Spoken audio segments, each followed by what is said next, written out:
Voilà, je suis une personne qui est née au Cap-Vert.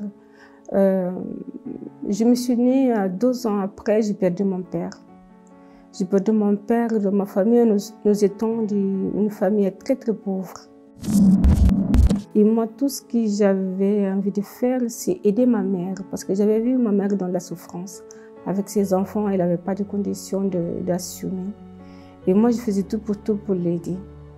Et en grandissant, pas de confiance en moi du tout.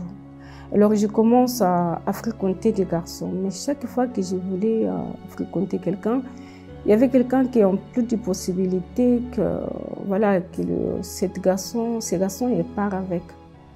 Et à un moment donné, je me suis dit, il faut que je me marie parce que je ne me voyais pas me réussir dans la vie sans être mariée, sans quelqu'un à côté de moi. Et donc, je me suis rencontré quelqu'un, on était mariés. Et plus tard, elle est partie. Et quand elle est partie, je me suis retrouvée enceinte. Et elle n'est plus revenue. J'ai perdu cet enfant, je sentais encore plus au fond depuis que j'étais avant. Et quand je suis arrivée ici en France, quelques années plus tard, j'ai rencontré mon mari qu'on a vécu ici. Et moi-même, j'avais vu que cet homme ne m'aimait pas. Mais je n'avais pas eu le courage de l'abandonner. On est battu au milieu devant les gens. Je me suis tombée dans la dépression profonde parce que chaque fois que je vous donnais un pas à devant, je me suis retournée en arrière. Je n'arrivais pas à avancer. Et ça m'a fait une révolte. Et du coup, je me suis tombée dans la dépression. Je me suis même été allée au psychiatrique pendant 1 semaine. Et quand je suis rentrée à l'hôpital, tout le monde disait que j'étais folle.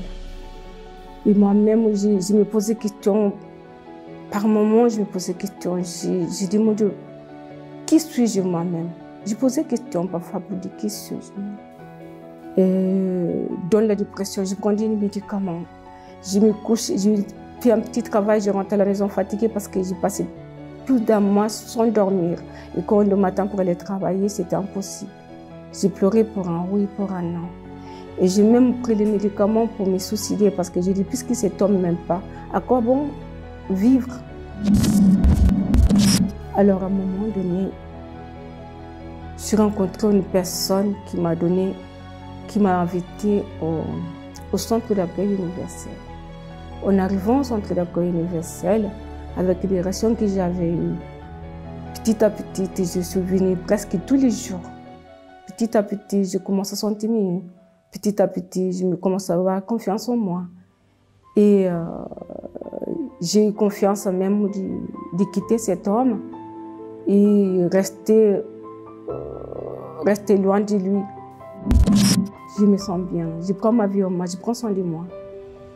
Et je suis là devant vous pour vous dire, vous qui êtes au plus profond depuis que vous ne voyez plus la porte de sortie, qu'il y a toujours une solution. Il faut penser